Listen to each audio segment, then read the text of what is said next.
Bonsoir, de Cheikh Abad, Val d'hier. Un jour si particulier, Gimel Tammuz.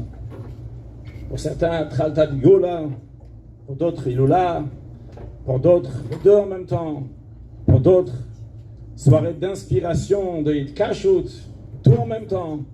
Dans un jour si particulier que ça, quand il y a plus que 10 juifs qui sont rassemblés ensemble, donc il y a la Shrina qui est avec nous, la Chassid chez Fabrengen, une réunion chassidique, en qui on remercie donc les organisatrices, c'est Madame Brodovitch, je ne sais pas s'il y a d'autres aussi, donc toutes les organisatrices de Cheikh Abad qui ont organisé cette soirée d'inspiration de Hitkashut.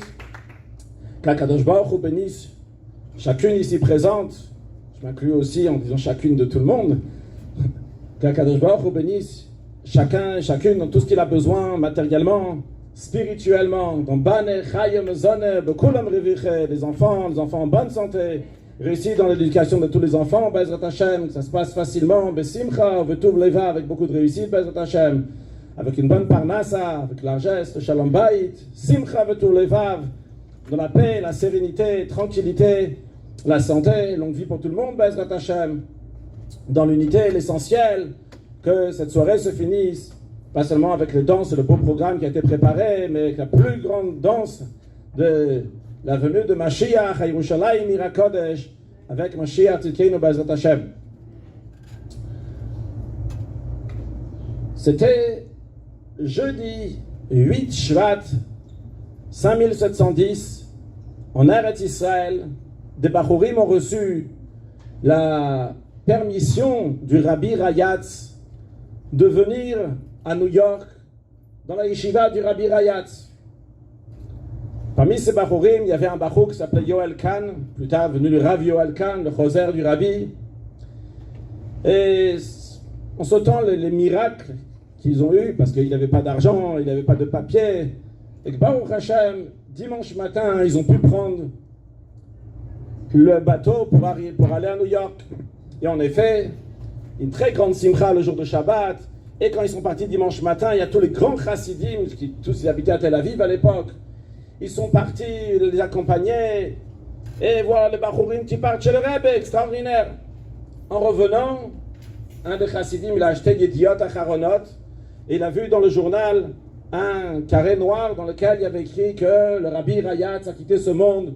Yud Shvat. Les Bachurim qui étaient sur le bateau ne savaient pas ce qui s'était passé. Et uniquement 2 semaines et demie plus tard, lorsqu'ils sont arrivés enfin à New York, c'est là-bas qu'ils ont entendu la mauvaise nouvelle que le Rabbi Rayatz a quitté ce monde. Ils sont arrivés à 770 et ils ont dit au Rabbi, qui n'était pas encore Rabbi, on l'appelait le Ramash. Il a dit au Rabbi, Ramash, le Rabbi Rayatz nous a dit en effet de venir ici, mais on n'a rien à faire. Il n'est plus là. On pense repartir. Le Rabbi a dit que le Rabbi Rayatz, en parlant de son beau-père, il savait tout ce qui allait se passer exactement. Et s'il vous a dit de venir, c'est parce qu'il faut venir. Il savait très bien ce qui allait se passer dans le programme. Évidemment, Rabbi Yoel, il est resté, il est le choser du Rabbi, comme on a dit.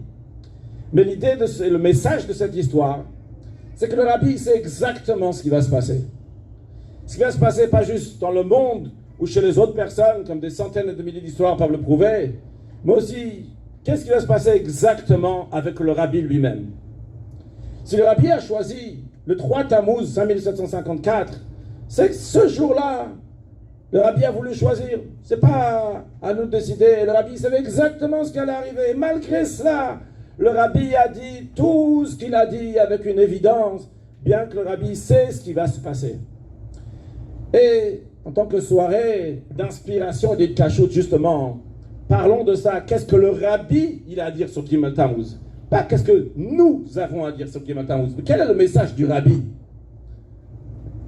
Dans le dernier Fabrengen que le Rabbi a fait avec nous, pour l'instant, le 3 Tammuz 5751-1991, le Rabbi a parlé Shabbat, Parashat Korach, premièrement du Gimel Tammuz, qui nous concerne le plus, concerne le Rabbi. En 1927, en Tavresh Pezaï, on sait que le 15 Sivan 1927, Tavresh Pezaï, le rabbi précédent, Rabbi Yosef Yitzhak, a été arrêté, s'est retrouvé en prison. pendant plus que 2 semaines. C'était pas 2 semaines de prison en France, avec etc. Mais c'était avec de la torture, des enquêtes, etc., etc. Très, très... une grande souffrance. Et finalement, le dimanche 3 Tammuz, il est sorti à 14h pour quelques heures, juste pour aller à 20h le soir. Il est parti à la gare. D'ailleurs, là-bas aussi, à la gare, il a parlé avec un grand courage dans tous les juifs qui avaient là-bas. Et il est parti en exil à Kastrama. Il est parti, comme il appelle ça, Ir Miklat, une ville de refuge.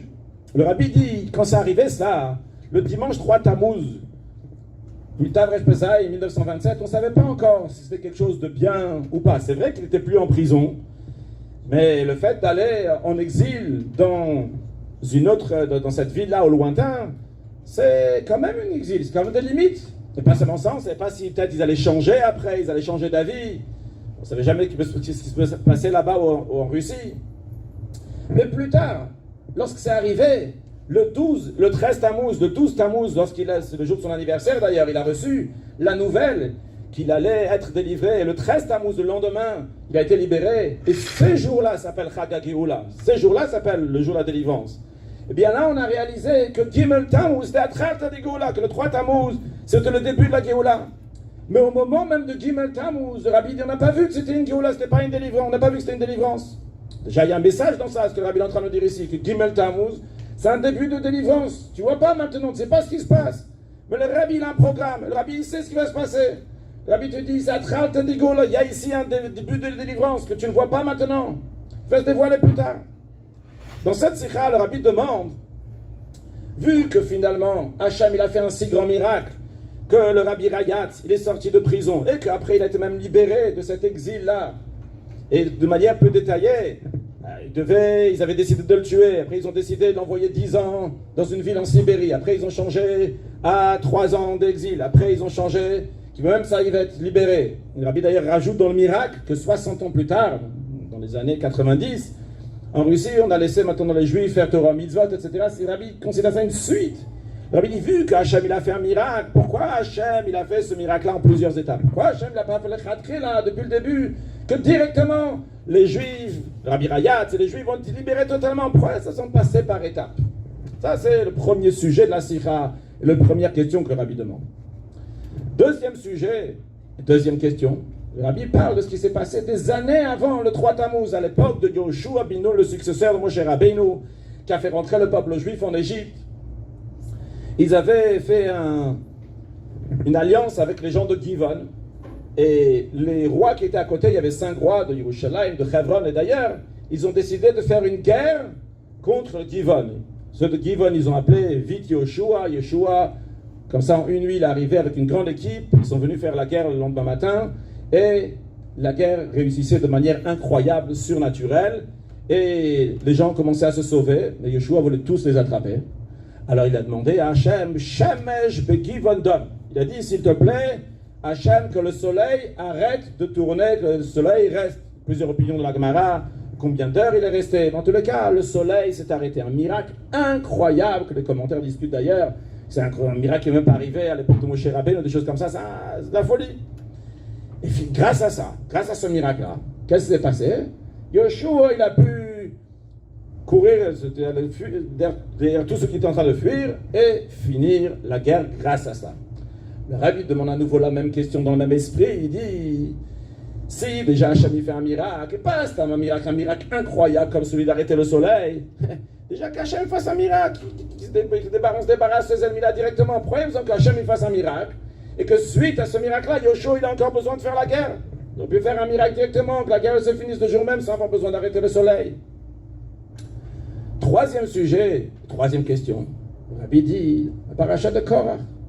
Il y a eu des gens qui sont rebellés contre Moshe Rabbeinu. Korach et son équipe, des Rosh Sanhedrin, des gens qui sont importants, avec des barbes, des chapeaux, des gens qui avaient l'air très sophistiqués, très investis dans le judaïsme. Ils sont rebellés contre le rabbi de la génération. Ils ont dit qu'il invente des choses. Il y a des choses qui sont personnelles à lui. Hachem a montré qu'en effet, tout ce qu'il dit, Moshe Rabbeinu, ça vient de lui-même. Mais Hachem ne s'est pas contenté de cela. Hachem voulait montrer que, pas seulement Moshe Rabbeinu, il dit c'est son message, mais en plus de ça, Aaron, lui, il mérite d'être lui-même le Kohen Gadol. Et pour cela, Hachem il a dit à Moshe de dire aux Juifs que chaque chef de tribu va prendre un bâton, il va mettre le bâton devant la tente d'assignation, dans la tente de rencontre, le Ohel Moed, et dans le Ohel Moed, le bâton qui va fleurir, il fera, eh bien, c'est lui qu'Hachem il a choisi. Et en effet, qu'est-ce qui s'est passé le lendemain matin? La Torah elle raconte que le bâton de Aaron, qui était au milieu des autres bâtons, Vayotze Perach, il a fait la fleurie, Vayatzetsis, il a bourgeonné, et après, il a fait des shkedim, des amandes. On s'expliquait dans Chassidut le lien des amandes avec la Keuna, la Birkat Kohanim. Il y a eu des amandes qui sont faites. Le Rabbi demande pourquoi Hachem a besoin de faire toutes ces étapes-là. Qu'il y a des fleurs, qu'il y a des bourgeons et qu'il y a des amandes. Hachem aurait pu faire tout simplement des amandes et tout le monde aurait vu. Bien sûr, Hachem a choisi Aaron. Pourquoi Hachem a fait toutes ces étapes-là? D'abord des fleurs et après des bourgeons et après des amandes. Hachem a voulu que ça passe, entre guillemets, dans les règles de la nature, dans la logique. En autre mot, donc les trois questions du Rabbi, c'est le même point. Pourquoi Hachem il a fait plusieurs étapes naturelles? Eh bien, le Rabbi donne la réponse suivante. Avant que de dire la réponse du Rabbi, raconter une petite histoire qui aurait pu peut-être arriver. Un jour, il y avait quelqu'un qui vendait des fruits et légumes.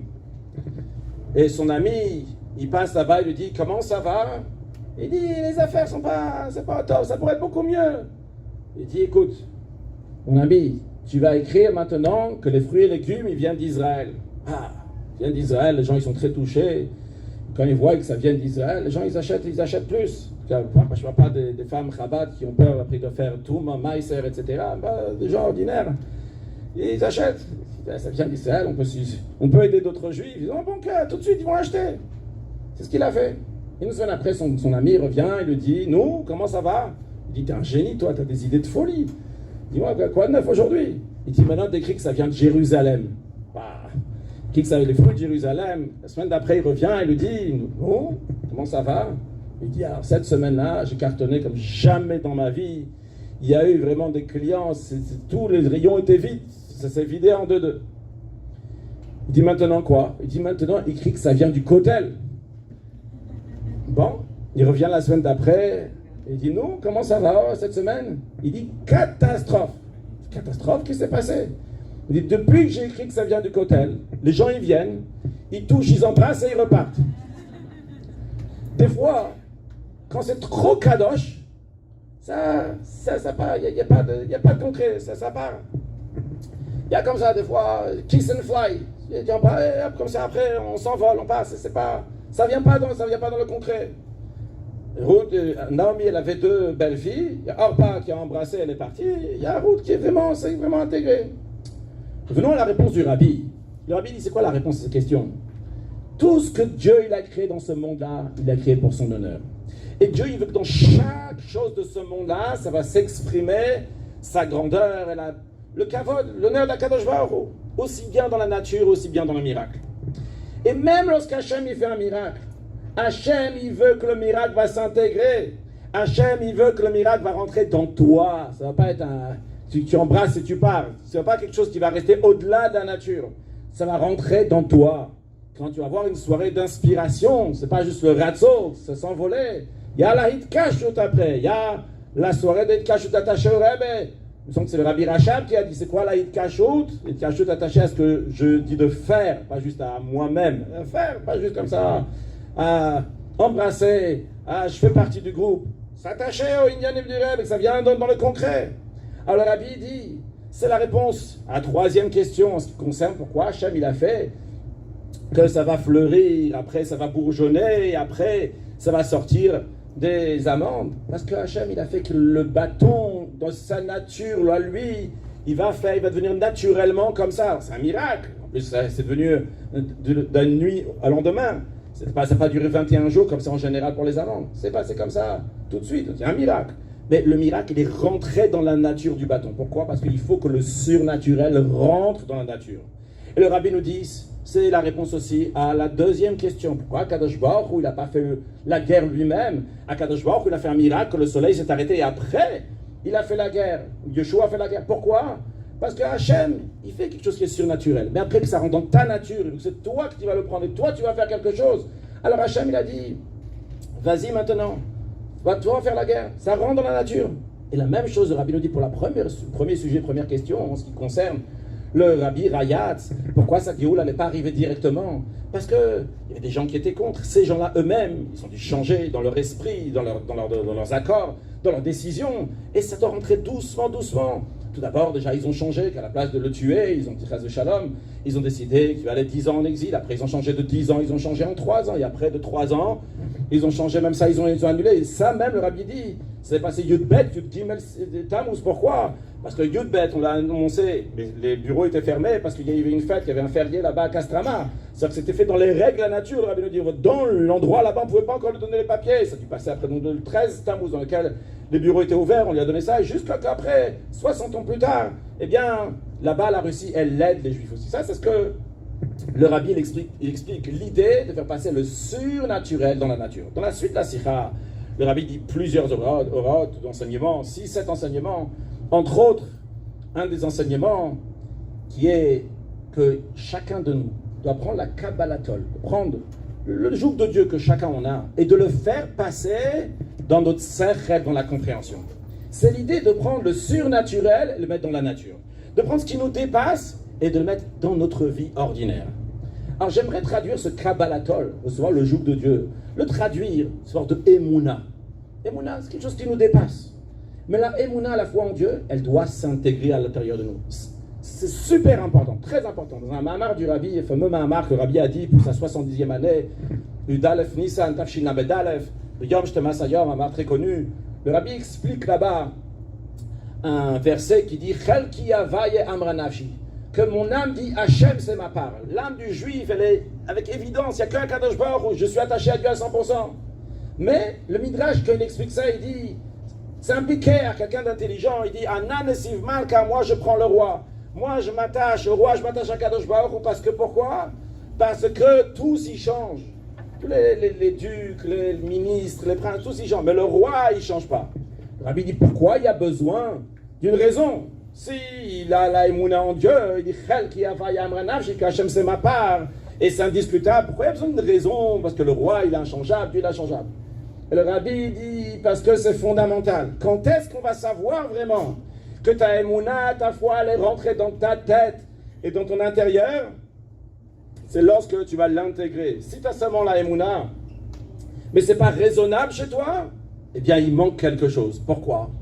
Le Rabbi dit, on a étudié Chassidut ici, on a entendu parler de Hatzmut, l'essence de Dieu, le Etzem, l'essence de notre Neshama. L'essence, c'est lorsqu'elle se trouve partout de manière égale. La vitalité qui te fait vivre ta tête, tes cheveux, qui se trouve aussi dans le pied, c'est la même vitalité. On parle de Chayul Klali évidemment.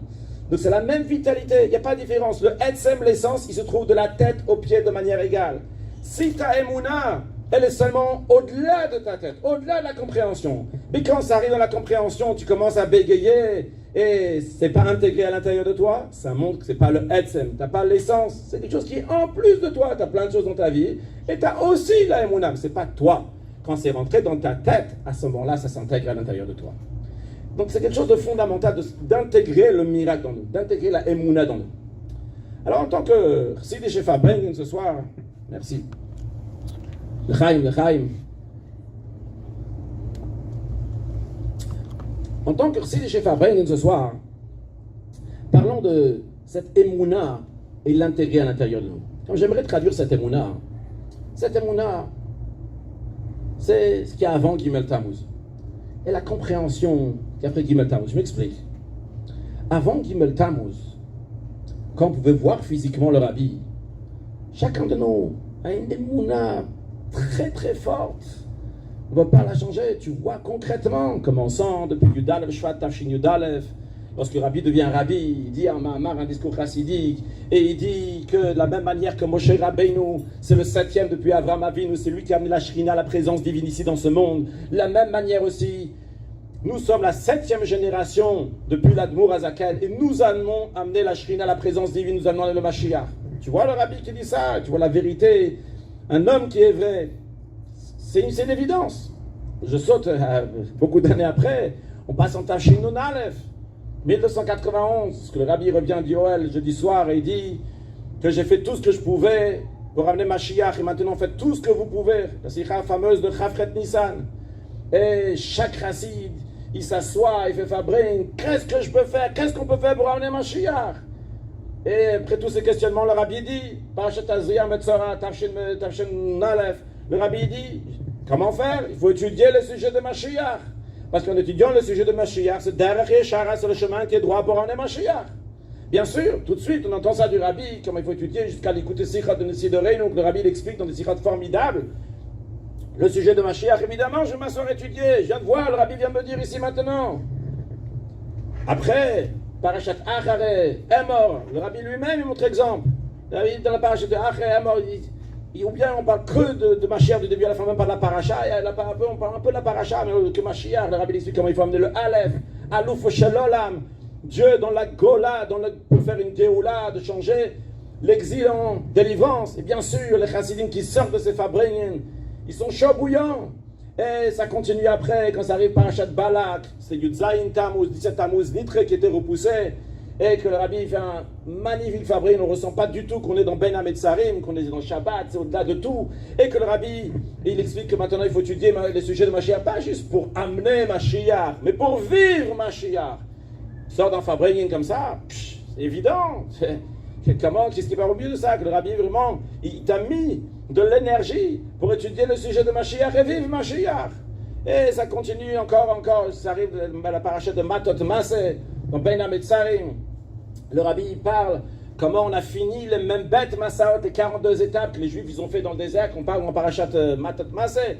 Le rabbi dit, nous on les a finis dans notre génération, on a commencé donc depuis Yud Shvat jusqu'à aujourd'hui, les 42 étapes, ça y est, c'est fini maintenant. On est prêt pour passer à Yarden Yerecho, au Jourdain de Jéricho, pour traverser et rentrer en Eretz Israël, l'avenue de Mashiach. Et le rabbi dit dans cette sikha quelque chose de formidable, que maintenant, la Ardut Israël, l'union du peuple juif, ne doit pas être juste pour arranger ce qu'il y avait dans le passé, toujours.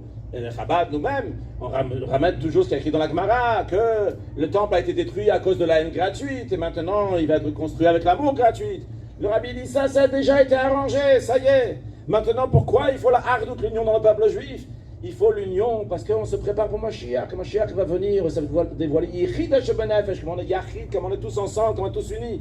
On n'est pas pour arranger le passé, on est déjà un pied dans le futur. On continue. Le Shabbat d'après, Shabbat Varim Tavshinuna, c'était Shabbat Chazon, Shabbat Varim c'est toujours Shabbat Chazon, le Shabbat qui avant Tisha B'Av, cette année c'était Tisha B'Av même, jusque Tisha B'Av il était repoussé. Et le rabbi parle en Fabrin, aujourd'hui c'est la naissance du Mashiach, c'est un jour propice pour Mashiach, on ressent que Mashiach Mamash, il arrive aujourd'hui. Il faut étudier ces sikhot-là, voir comment, juste en les étudiant aujourd'hui, mais imaginez, on est là-bas sur place. Et quand ça arrive après, Motzei Shabbat, la sortie de Shabbat, Tisha B'Av, le rabbi donne des dollars. Et après le lendemain, c'était dimanche, le rabbi donne des dollars, comme l'habitude de donner des dollars dimanche. Et après ça, encore une fois, il me semble que c'était après Mincha, 3 fois donné des dollars à Tisha B'Av. C'est Tisha B'Av de Yimot HaMashiach, on ne ressent pas du tout. C'est un Tisha B'Av, une autre dimension. La semaine d'après, va être Hanan, Ekev, Re'el, le rabbi parle comme un juif, il a des forces exceptionnelles de servir à Kadosh Baruch au-delà de la nature, dans la nature, Blikvul, de manière illimitée. Ça arrive par Achat Shoftim. Le rabbi dit qu'il y a un conseiller dans chaque génération, il y a un juge dans la génération, il y a un prophète dans la génération. Et le rabbi fait comprendre très clairement que c'est lui. Et le rabbi dit d'être mefarsem ça, de le dire à tout le monde. Et il dit, jusqu'à la nevoua, jusqu'à la prophétie essentielle, que Otot Mashiach, Mashiach il arrive. Un chassid qui sort, fabrique comme ça, il va aller n'importe où dans le monde, dès qu'il attrape quelqu'un pour mettre le tuer, il dit, sache qu'il y a un juge dans la génération, il y a un prophète dans la génération, il y a un conseiller de la génération. Le rabbi explique d'abord dans la Sira, c'est quoi chacun de ces détails, et il a dit que Mashiach il arrive, etc. Parce qu'on est en train de vivre ce sujet-là, on voit clairement le rabbi. Dans la parachute après, le rabbi parle comment on doit se Kitavo l'Aaretz, qui est dans la parachute qui était à la fin, le rabbi parle de Kitavo, qui Noucha, il est bien servi à Kadosh Baruch, tranquillité d'esprit, comme Mashiach il est là. On peut encore parler de tous les sikhot jusqu'à Chaye Saran Bet, Toldot, quand le rabbi parle, déjà Sifrat Torah aussi, vraiment des mots sur Mashiach qu'on vit, mais ça, tout ça, tant que Fabrin aujourd'hui, ce soir, j'appelle ça de la Emouna. C'est de la Emouna, c'est quelque chose qui te dépasse. C'est le rabbi qui est en train de parler, c'est le rabbi qui est en train de te chauffer, c'est le rabbi qui est en train de te motiver. Mais qu'est-ce qui se passe avec toi? Où toi tu es? Le rabbi te motive, c'est quand tu le vois. Le rabbi l'a encouragé, Yechi a donné une morée, une rabbi, une malach HaMashiach Olamvet. Le rabbi, on a chanté ça devant le rabbi le lundi 15 Iyar, le rabbi a encouragé. Après, plus tard, quand c'était donc Rosh Hashanah Nun Gimel, après aussi à Sifrat Torah particulièrement, le rabbi, plus que 450 fois, il est sorti en public, il a encouragé ce chant. On peut voir 417 fois sur les vidéos, ça, on peut voir concrètement. Mais Ça, des fois, c'est la mouna, c'est pas ce qu'il y avait. Viens Gimel Tammuz maintenant. Gimel Tammuz, Rabbi te dit, c'est quoi Gimel Tammuz? C'est dévoiler ce qui est au-delà de la compréhension dans la compréhension. Dévoiler la Emouna, dévoiler ce qu'il y avait avant Gimel Tammuz. Maintenant, c'est à toi de dévoiler. Moi, j'arrête le soleil. Moi, je m'occupe de ce qu'il faut faire. Mais toi, maintenant, c'est entre tes mains. Tout hâte, faites tout ce que vous pouvez. C'est entre vos mains maintenant. Dévoiler ce qui est au-delà de la compréhension dans vous-même. C'est pas toujours évident. Une fois, il y avait un chassid, Zalman Gurari. Il avait quelqu'un qui travaillait aussi à Manhattan, je ne sais pas dans le même business ou pas. Et le gars, il lui a dit que sa fille est très très malade. Il a dit, il va voir le rabbi. Il est parti voir le rabbi. Et le rabbi lui a dit, ah, faire l'opération maintenant ce mois-ci, je ne vois pas c'était quel mois. Il a dit, c'est pas top, attends un peu après, etc. Où ta fille étudie? Telle et telle école. Le rabbi lui a dit, inscris ta fille à Beth Yaakov. C'est une chaîne d'école très religieuse aux États-Unis, nous sommes aussi en Eretz Israël. Juste une parenthèse importante, pour tous les Sheikh Rabat qui sont là, il faut savoir que le rabbi a dit clairement qu'il n'y a aucune réponse pour mettre les enfants dans des écoles qui ne sont pas Chabad. Tous les enfants doivent aller dans des écoles Chabad. Je ferme la parenthèse, on peut faire refabriquer sur ça ou pas, et c'est une évidence. Vous voulez applaudir, applaudissez avec plaisir. C'est des mots du rabbi, clair, pachout, et il y a plusieurs lettres. Ceux qui veulent voir de manière plus précise dans l'écoute Sichot, je crois que c'est Chelek Rav Bet, Chelek Rav Gimel là-bas dans les Osafot, il y a plusieurs lettres. Comme moi je ne suis pas d'ici, je ne sais pas qui estime les enfants où, je peux dire ce que je veux, après je repars. De toute façon, tu vas prendre. Donc, en tous les cas, le rabbi a dit inscrire à Bet Yaakov. Alors, bon, le gars il est sorti, il n'était pas content. Quand le rabbi se met, je suis venu lui demander une bracha pour ma fille, il me dit qu'elle va à l'école, ma fille ne peut même pas aller à l'école, de toute façon. Qu'est-ce qu'elle est à l'école? Elle est vraiment malade, c'est réalité.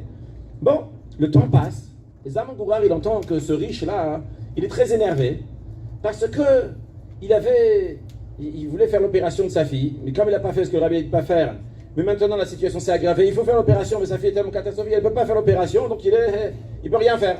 Très énervé. Zalman Gurari, il a osé aller chez le rabbi, il dit, Rabbi, je ne sais pas s'il a dit arranger l'affaire ou quoi que ce soit, qu'est-ce qui se passe? Le rabbi lui a dit, il inscrit sa fille à Beth Yaakov. Alors il a dit, sûrement pas. Le rabbi lui a fait comprendre, nous, il faut inscrire sa fille à Beth Yaakov. Ah, sa fille ne peut pas aller à l'école. Le rabbi a dit, il faut inscrire à Beth Yaakov. Zalman Gurari, il est parti voir ce gars qui est très énervé contre le rabbi aussi. Le rabbi a dit, il faut que tu inscris ta fille à Beth Yaakov. Bon, le gars il a peut-être dit, pourquoi, ça sert à rien. Il a dit, fais ce que le rabbi a dit. Il a inscrit sa fille à Beth Yaakov. Sa fille, elle a guéri.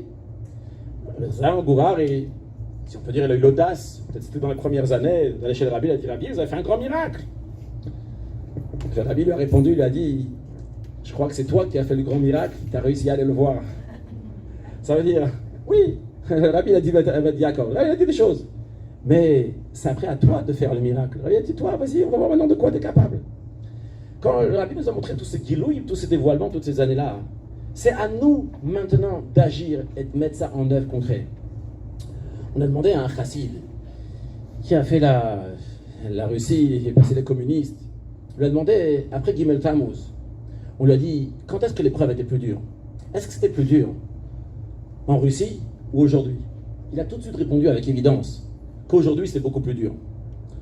En Russie, c'était clair que si tu vas lâcher le judaïsme, ok, peut-être. Les communistes vont te laisser gagner ta vie, au moins tu auras peut-être le Olam Hazé, mais le spirituel, tu l'as perdu d'office. Par contre, de nos jours, quand quelqu'un qui est rabat, qui a étudié les sirotes du rabbi, qui a vu le rabbi, il entend ce que le rabbi a dit, il entend d'autres personnes, ça peut être des shluchim des fois, ça peut être des rabbanim, qui disent, bon, c'est vrai, le rabbi a encouragé beaucoup de choses, mais ça c'était pour une autre époque, le rabbi a voulu. Mais dire comme le rabbi, il a dit sur le rabbi Rayatz, que le rabbi Atz Bavant, le rabbi il savait tout ce qui allait se passer, le rabbi mais bon, le rabbi l'a voulu, il a essayé, il a poussé, mais c'est pas passé comme ça. C'est évidemment que c'est un shtout, évidemment que c'est une idiotie, mais l'épreuve elle peut être plus grande, ça peut se comprendre. Parce que des fois, comme ça, il y a Yetzerara qui vient et dit, bon, le rabbi, il pense, il veut, mais. On raconte, je ne sais pas si l'histoire elle est vraie, toujours une histoire avec Zalman Gurari, je ne sais pas pourquoi Darkami ce soir, mais en 1990, Il y a eu une histoire en Israël, un coup d'État que Shimon Peres il a essayé de faire. C'est une longue histoire avec beaucoup de détails et de politiques à comprendre. Mais en tous les cas, il fallait que certains se mettent du côté de Shimon Peres. Évidemment, Shimon Peres était un gauchiste, il voulait rendre des territoires. C'est Yitzhak Shamir qui était là-bas au pouvoir. Il a voulu faire un coup d'État, ça n'a pas marché parce qu'il y a un certain Eliezer Mizrahi, lui-même c'est un chassid du rabbi, bien que le rabbi ne veut pas qu'on soit dans la politique, mais il a hérité cette place-là de son père. C'est une longue histoire. Il n'est pas venu, il s'est caché pendant quelques jours, ce qui a fait qu'il n'a pas eu la majorité. Shimon Peres, il n'est pas passé. En tous les cas, à cette époque-là, en plus après 1988, il y a eu toutes les histoires en Israël qui ont fait un autre miflaga, comment dire, un autre parti, parce qu'il y a certains qui étaient contre les chassidim. Déjà les chassidim ils déjà été, c'était pas si évident que ça. Alors quelqu'un, il a appelé un des admourim, il appelait de Moatzat Dolé à Torah, il appelait Rezam Goubari pour essayer d'arranger les choses. Il a dit il faut expliquer au rabbi que. Zaman il a arrêté, il a dit chez vous, expliquez au rabbi. Chez eux, j'ai rabbi comme ça. Alors, en fonction de ce que tu as dit, le rabbi va dire comme ci, comme ça. Chez nous, il n'y a pas besoin d'expliquer au rabbi, c'est le rabbi qui nous dit quoi faire. En d'autres mots, plutôt que de dire au rabbi après Gimel Tammuz, expliquer au rabbi que ce qu'il a dit avant Gimel Tammuz, ce qu'il a fait avant Gimel Tammuz, ça ne marche pas après Gimel Tammuz. C'est un shtout, c'est une idiotie. À la place d'expliquer au rabbi, explique à toi-même ce que le rabbi l'a dit. Quand le rabbi dit de transmettre le sujet de Mashiach de manière que ça va être réussi, ça va être conçu, qu'on va pouvoir les comprendre. Qu'est-ce que ça veut dire qu'on doit les comprendre? C'est des fois les gens disent ah, c'est pas Offenamid Kabel, les gens ils vont pas comprendre. C'est pas ça que le rabbi a dit. Le rabbi dit débrouille-toi pour que ça soit Offenamid Kabel. Débrouille-toi pour que les autres vont comprendre. Débrouille-toi parce qu'au-delà de la compréhension, on va rentrer dans la compréhension. Or de Théo, Bekilim de Tikkun. Des lumières très très hautes dans des réceptacles. Normal, des choses ordinaires. Ça, c'est ce que le message du rabbi de Gimel Tammuz. Prendre la Emouna qui est au-delà, faire rentrer dans la compréhension. Des fois, on a notre agenda, des choses qui conviennent mieux. C'est pas mon style, c'est pas moi. Chassid du rabbi, on fait ce que le rabbi dit. Et Yitzhak Gansbourg est un des premiers en Eretz Israël qui ont commencé beaucoup de Hafatza, diffusion de Torah, mitzvot, etc. Et il raconte qu'au début, lorsque le rabbi est devenu rabbi, les gens, ils n'avaient pas le même la même notion d'extérieur que le rabbi. Il y a Futsu, Manoter, Chutz, à diffuser le chassid à l'extérieur. Il y avait beaucoup de chassidim. Les chassidim étaient plus sur eux-mêmes. Kafia, Tfila, faire des efforts sur soi-même, faire la prière, ce qui est très important d'ailleurs. Mais Afatsa, aller vers l'extérieur, ce n'était pas le point fort des chassidim. Et le rabbi demandait, et à lui, il a reçu des dizaines de lettres. Alors un jour, il a demandé au rabbi, Rabbi, pourquoi vous me dites à chaque fois d'aller dans la skanout siburit, d'aller s'occuper, etc., dans le monde de la communauté? Pourquoi vous ne me dites pas que je dois prier plus, que je dois travailler plus sur moi-même, etc. Le rabbi lui a répondu, il lui a dit, c'est ça le problème des jeunes hommes aujourd'hui. Ils veulent qu'on les dirige, mais les dirige comme eux ils veulent. Le rabbi, il t'a pas demandé comme tu veux, le rabbi il te dit maintenant il y a un plan. Le plan il a commencé à Yudalef, Shvataf, Shin Yudalef. Il a continué comme le rabbi dit, plusieurs étapes, Yachaf, Shvat, etc. Il y a plusieurs étapes. Mais ces étapes-là que le rabbi a dit, ils sont tracés et c'est comme ça qu'ils avancent. Toi, tu comprends, du moins, ça change pas. Mais ça, c'est le travail d'aujourd'hui, de prendre, pas seulement quand tu vois le rabbi, quand tu vois pas le rabbi intégré dans toi. Dans le dernier ma'amar que le rabbi l'a donné, un même prof de chassidim, là-bas, parmi les choses, le rabbi parle de la émouna. D'où vient la émouna chez un juif? Le rabbi dit il y a deux choses dans la émouna. Il y a une chose, la émouna, on a la foi à l'intérieur de nous-mêmes. Et le fait qu'on a la foi à l'intérieur de nous-mêmes, ça... Pardon, la neshama qui est dans nous-mêmes. On est parti de la neshama qui est là-haut. C'est basé sur une source d'Agmara. L'Agmara dit, Mazala yuchaze. Il y a le mazal, la neshama qui est là-haut. Et elle voit des choses.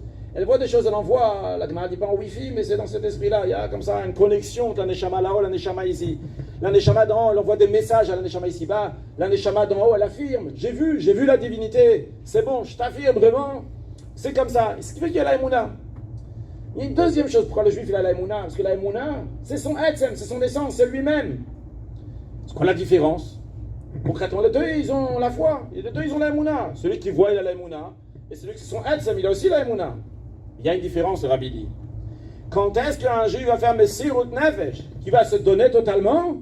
Ça, c'est uniquement lorsque la Emouna c'est sa foi, lui c'est son etzem, c'est son essence. Toi-même, tu es sûr que tu existes, tu es sûr que tu es là, et tu es prêt à tout faire pour toi-même. Pourquoi? Parce que c'est moi-même. Par contre, si je vois quelque chose d'autre, même si je suis sûr et certain que c'est vrai, c'est pas moi, pourquoi maintenant je vais me mouiller, reste tranquille. Et ils se bagarrent, ils s'embêtent. Bon, je sais la vérité, pourquoi je vais me casser la tête pour eux? Je vais me casser la tête, moi je vis bien tranquillement. Si le Torah Mitzvot c'est une autre affaire, si la Emouna Mashiach c'est l'affaire de l'autre, bon, ok, oui, non, ça change. Puis quand c'est mon affaire à moi, à ce moment-là je me donne entièrement. Ce message dans ce mamar du Rabbi, il est pour te dire, tu vois, avant Gimel Tammuz, tu vois, tu as la Emouna parce que tu vois. C'est pas ça le top niveau. Le top niveau est après Gimel Tammuz. Lorsque toi-même, tu ne vas pas voir, mais tu vas réaliser que c'est toi, c'est ton etzem, c'est ton essence. On a dit tout à l'heure dans notre mamar, Yamash Tassayom, le Rabbi dit que quand ça rentre dans ta tête, à ce moment-là, ça dévoile le etzem. Ça montre vraiment que c'est rentré dans toi-même. C'est ça ce que le Rabbi nous demande. Il veut que ça s'intègre à l'intérieur de toi. Ça ne pas rester quelque chose qui est abstrait. Ah, et toi tu vois pas, ah, et toi tu sais pas. Bien, ça change strictement rien. C'est métier comme ça. Rav Yosef Katan, il m'a raconté qu'une fois il est arrivé d'un mariage, je crois que ça s'appelle Doc, quelque chose comme ça. Il y avait une grande salle qui existait avant à Paris, il y a des grands mariages là-bas. Une très grande salle. Il dit que c'était quelqu'un qui se mariait, sa mère, c'était une décoratrice professionnelle, très connue, etc. Bah, il arrive, que celui de Mesader Kiddushin, en général, au moins le Mesader Kiddushin, il essaie d'arriver à l'heure, ou un peu avant l'heure. Donc il est arrivé là-bas, et grande salle, aucune déco, il est vraiment étonné. Qu'est-ce qui se passe? Qu'est-ce qu'il y a? Sa mère, un peu de grande décoratrice. Alors, je m'attendais qu'elle allait me dire qu'en une demi-heure tout s'est fait. Il me dit rien qui avance. Il me dit on signe l'acte, etc. Et après, c'est très grande salle, il y avait des rideaux qui allaient jusqu'au plafond. Ils ont ouvert les rideaux et derrière il y avait une magnifique salle qui était déjà tout prête. En d'autres mots, des fois, toi tu vois avec tes petites lunettes, avec ta petite vision, tu dis, il n'y a rien. Ah, Rabbi a dit Mashiach, Otot Mashiach, la dernière génération de l'exil, la première génération de la délivrance, tu vois pas. Ça change rien, tu vois pas. Si le Rabbi a dit, c'est plus qu'une évidence. Le Rabbi, c'est pas juste je vois, le Rabbi, j'ai compris parce que j'ai vu. C'est une chose avec nous. Notre etzem, notre essence, il est rattaché avec le Rabbi. Et quand le Rabbi il dit, c'est une évidence. Tout ce que le Rabbi a dit, il n'y a pas de question. Il y a juste à intégrer ça, à savoir que ça c'est comme ça, et donc intégrer à l'intérieur de nous cette évidence. Rabbi Fad, quand on parle à Neshech Chabad, que le Rabbi a fait plusieurs sikhot, Tafshin Nunbet, sur la mala, sur la qualité des femmes juives. Et l'une des qualités, c'est que grâce aux femmes, on est sorti d'Égypte. D'ailleurs, il y a deux. Il y a écrit Bisrout Emouna, par le mérite de la Emouna, de la foi, on est sorti d'Égypte. Il y a écrit aussi, par le mérite des femmes, on est sorti d'Égypte. Il y a Shloma que ça va ensemble, parce que la Emouna, elle est encore plus forte chez les femmes. Quand on parle aux femmes, c'est une influence aussi pour les hommes. Rabbi, dans une sikha pour une Tafshin Chaf, il dit, c'est des parachas qui disent ça, le Rabbi parle de la paracha aussi, quand il parle du kiyor, du bassin avec lequel les Kohanim se lavaient les mains et les pieds, il dit que c'était fait avec les miroirs que les femmes se maquillaient, se faisaient belles devant ces miroirs-là. Et le Rabbi dit, c'est quoi le message qu'il y a derrière ça en deux mots? C'est que quand le mari il rentre de l'extérieur, il a les mains et les pieds qui sont sales. Il a eu un contact avec le monde, pas méchamment, pas chou, il doit gagner sa vie, il a eu un contact avec des choses qui sont sales. Et le rôle et la force de la femme, c'est de laisser toutes les saletés à l'extérieur. Dire au mari, les saletés, ça reste à l'extérieur de la maison. Ce pas les mots exacts du Rabbi, mais c'est l'idée. Il y a la force donc, de nettoyer les mains et les pieds. Donc cette émouna, qui est l'émouna Tehora, qui existe particulièrement chez les femmes. Les femmes aussi, de se transmettre aussi au mari, que ça va passer aussi.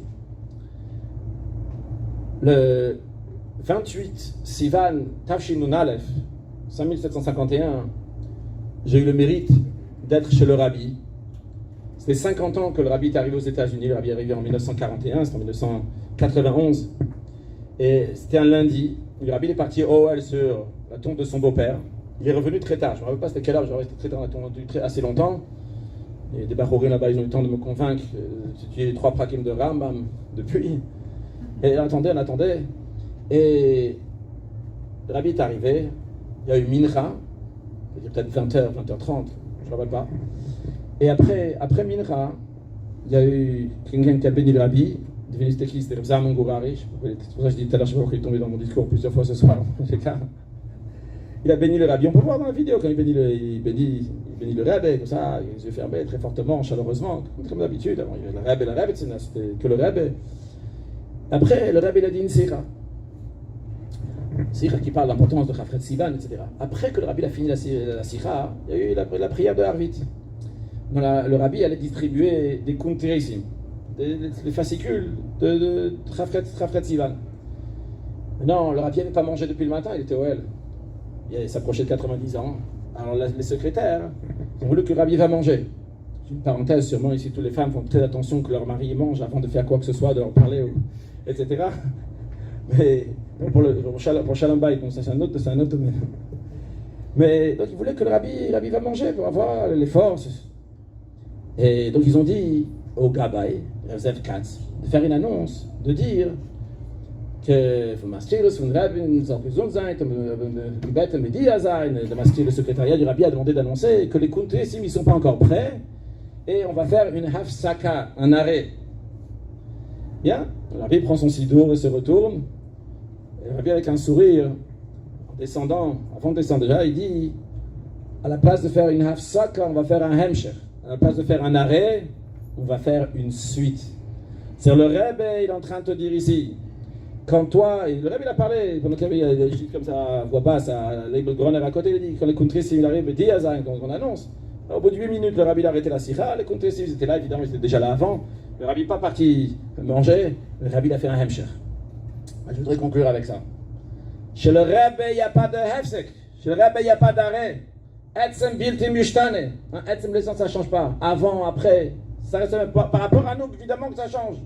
Le tzimtzum, la contraction de Dieu, elle n'était pas par rapport à lui. Le mar et le beit galut, le minéraux est toujours là. Le tzimtzum est par rapport à nous.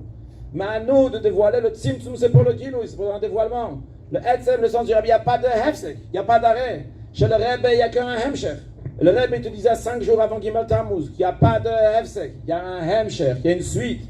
Nous, on doit faire cette suite. C'est un autre rôle à nous, de prendre ce qui est au-delà de la nature et de l'amener dans notre nature. C'est ça le message que je voulais partager avec vous ce soir. La première des choses que le rabbi nous dit, que Gimel Tammuz, c'est quoi Gimel Tammuz? C'est amener avant le Gimel Tammuz, dans le Gimel Tammuz. Prendre ce qui est au-delà de la nature, dans la nature. Que ce soit l'histoire de Gimel Tammuz, Tavresh Pezaïn, que les miracles sont faits donc étape par étape. Que ce soit après le Shemesh Begivon Dom, quand le soleil s'est arrêté, mais il fallait faire une guerre. Que ce soit le bâton de Aaron, qui a eu toutes les étapes naturelles, que ce soit dans notre vie à nous de prendre la Emouna et l'amener dans le Kabbalatol, d'amener le surnaturel dans la nature. Et savoir que ce qui est un hefsek chez nous, le rabbi nous dit se faire un hemsher, et souhaiter à tout le monde, comme le rabbi dit dans cette sikha, que Kadosh Baruch donne une parnassa à tout le monde qui est surnaturel, et qu'on va voir, on va faire un clip pour l'avoir dans les règles de nature, qu'Akadosh Baruch va nous bénir à chacun, ici présent, avec toute la famille, Betorkal Israël, dans le dernier instant d'exil,